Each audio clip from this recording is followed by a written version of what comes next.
This is going to be a video tutorial on how to enable or disable location services in Fedora. Let me jump over to my desktop here.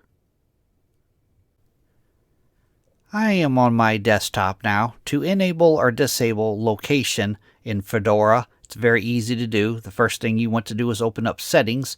I'm going to go off to my upper right hand corner, up to my little system tray area. I'm going to click in there.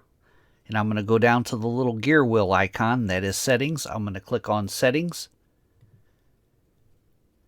Now in the little dialog box that opens up here, the pane off to the left-hand side, you want to scroll all the way to the bottom, and you want to click on Privacy and Security.